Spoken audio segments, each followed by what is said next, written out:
Hello friends, Jennifer Pearson here, Thistle Gypsy, with a review of the Shaman's Oracle by John Matthews and Will Kingham.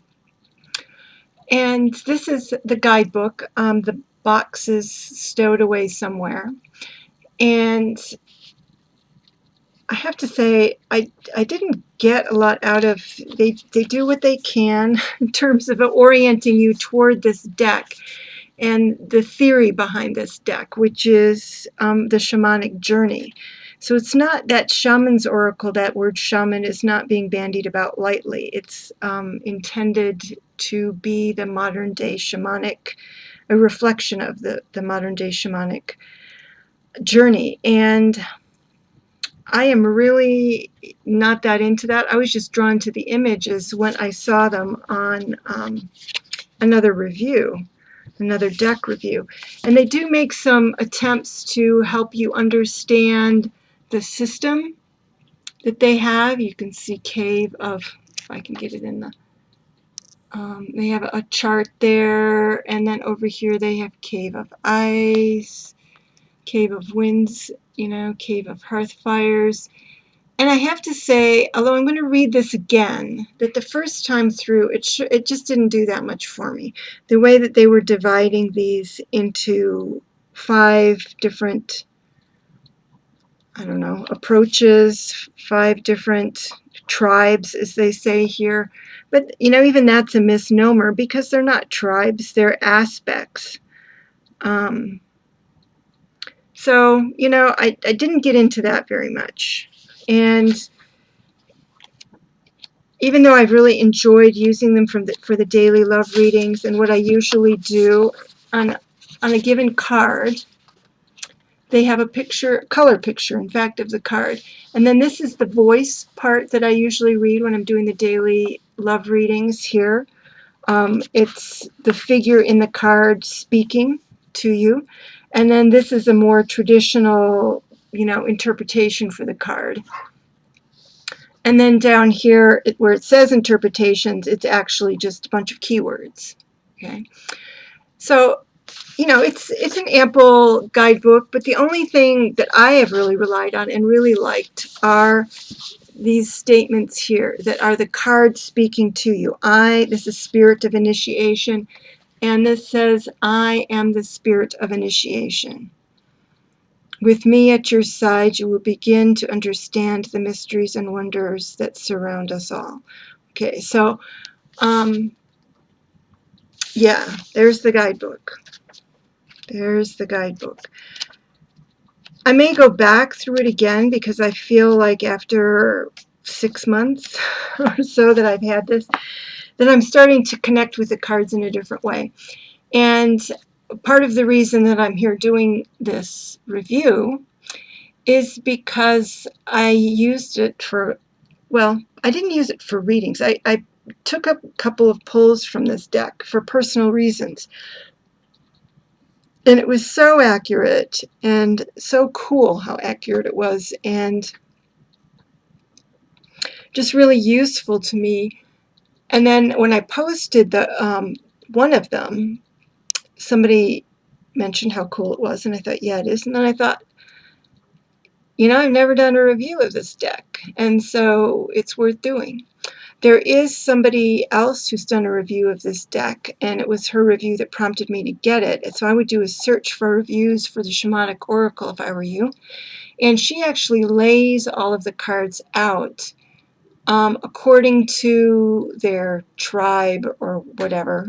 And, you have the shamans, the spirits, shaman, spirit, ancestor, hunter, and dancer are the divisions in this deck. And so she actually lays them out, and she was just having a hard time relating to those divisions, and I don't blame her. They're not proving very useful to me. But since I've been, like, for instance, in the last week or so, as I've started to use this deck a little bit for personal pulls, I've been on vacation, so I've had some time to play. I've been pulling a lot of hunters. And that's really interesting to me. And so I feel like going back and looking more closely at them in that regard. And they're different divisions or suits or whatever you want to call them.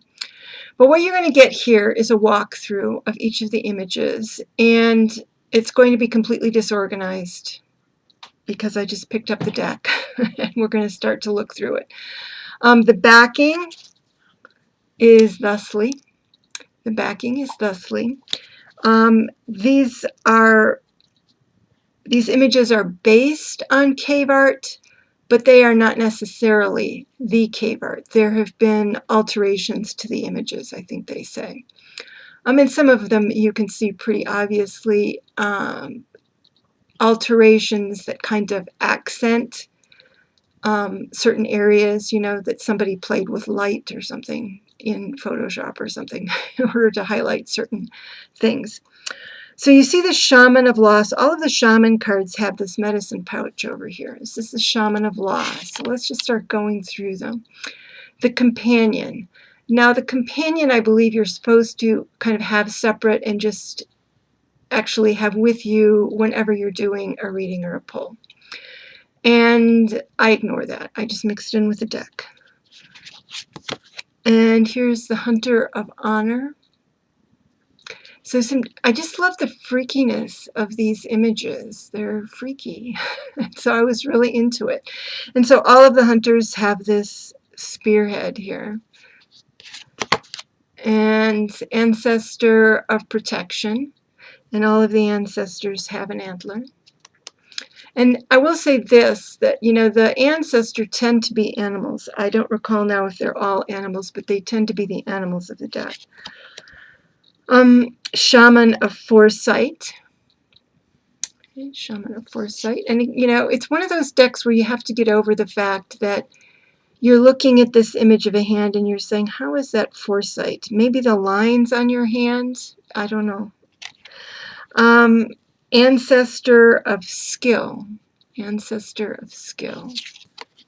Hunter of Mysteries. It's difficult to see there, but he does have a bow and arrow. Dancer of Joy. This looks like copulation to me. Something, or a birth, one or the other.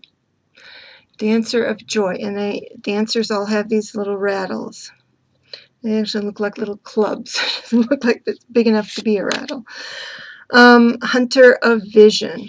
Okay, looks very Sagittarian, doesn't it? Hunter of Vision. Ancestor of Knowing. Right, owly figure there.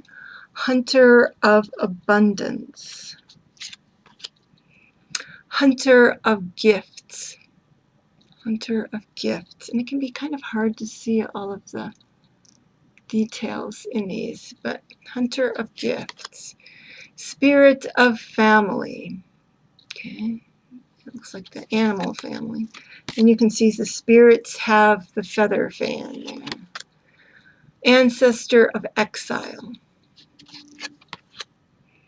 Spirit of Healing. Dancer of Fear. It's a really weird one. Dancer of Inspiration. I'm not sure where we get inspiration out of that, but there you go. Spirit of Love. Another one, except for the red. I'm not sure how we get love, but that's okay. Shaman of Birth. Shaman of Purification. Now, I've talked at times, and I don't know after my recent encounters being so useful to me whether I'll do this, but it had occurred to me at one point to go ahead and trim this deck. Go ahead and trim this deck and take off even this. Take this off. And just form my own relationship with these images. And I would, you know, if anybody has a problem with these or the system in the guidebook, I would say trim the deck. Trim the deck and do your own thing with it, because they're such cool, provocative images that why not? Why not instead of getting rid of it? Shaman of Sorrows. Spirit of empowerment, spirit of nurture, hunter of dreams, dancer of friendship, hunter of conflict. Looks like somebody's about to club someone else there. Spirit of initiation, ancestor of boundaries, shaman of stars, shaman of tradition.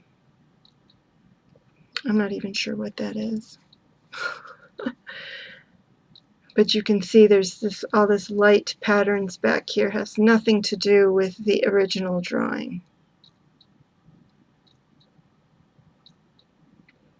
Looks kind of sphinx-ish, but with the head of a deer. Kind of strange. Anyway. Spirit of challenge. You can just hear it going, huh! Ancestor of guidance. Dancer of frustration. Spirit of truth. And I don't get that as a spirit of truth, but shaman of song. Dancer of beginnings. Spirit of destruction. The journeyer. And this is another, the journeyer and the companion are supposed to be cards that are pulled out for every reading. Just, they're supposed to be your journey. This is supposed to represent you, and the guide is supposed to represent your shamanic guide, through the journey. Dancer of promise. Dancer of lies. Spirit of wisdom. Hunter of strength. Dancer of life. Ancestor of memory. Ancestor of illusion. Shaman of reflections. Hunter of paths. Hunter of death. Shaman of courage. Dancer of reconciliation. Ancestor of tribes. And ancestor of hope. So there are all of the cards for you to have. Hopefully that was a good look at. You know, I don't tend to use this deck for full spreads. I tend to use it for single card draws or drawing a couple of cards for one reason or another. So, and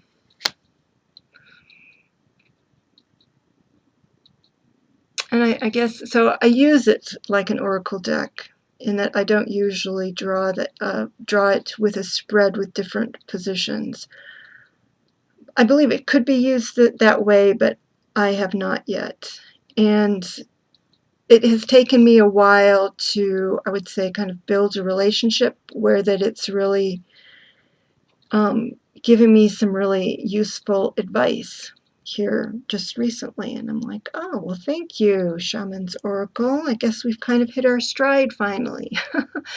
So I might start using it a little bit more. So if anybody gets this deck kind of based on the fascinating cave art, if you're a lover of cave art, you know, and you get it and you're like, how on earth do I use this? Just what am I doing? I would say stick with it.